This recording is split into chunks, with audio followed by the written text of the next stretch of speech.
most white people in America and Europe believe about their history is not history at all. It's mythology designed to produce a specific kind of person. A person who does not feel guilty. A person who does not feel accountable. A person who does not feel responsible for ever changing anything because they don't think they're doing anything wrong. They're taught that their ancestors were pioneers. Their ancestors were explorers and builders of civilization. That they've brought progress and democracy and enlightenment to the world. They hear about the Renaissance. They hear about the Industrial Revolution.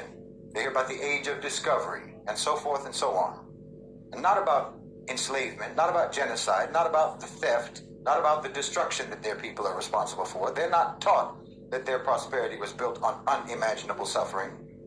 They're not taught that their systems of government, their financial empires, their very sense of national identity are all rooted in exploitation. They don't know about the crimes. They don't know the real legacy of their people. And so they don't change. They don't have to change because they don't even realize what they need to correct. You know, when we look at colonialism, for example, the history that's taught in Western schools is usually an abstraction. Colonization is framed as something that it just sort of happened a long time ago, you know, something that was maybe unfortunate, but it was inevitable, and ultimately it represented progress, and there were many beneficial things to come from it. Never mind the millions of Africans who died in the Congo Free State under King Leopold. Most white Americans have never heard of them. Never mind the Bengal famine of 1943 when millions of Indians starved to death due to British policies. They don't even know about it.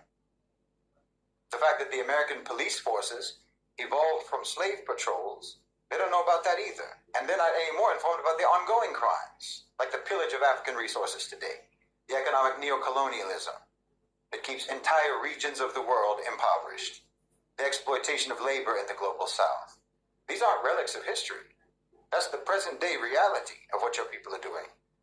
But the story that the white people are told does not include those realities, or else it packages those realities deceitfully and dishonestly.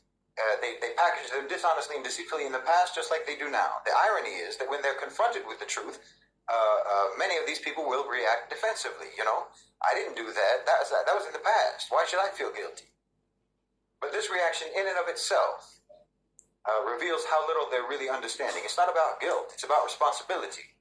You know, if a person inherits a stolen house, they may not have stolen it themselves, but they still live in it. And if they refuse to acknowledge where that house came from or how it came into their possession, if they insist that that house is rightfully theirs because the crime happened a long time ago, well, then they're complicit because the theft is ongoing. The crime never really stopped. So when people don't know their history, they cannot recognize when history is repeating itself and when history is actually just a continuum into the present.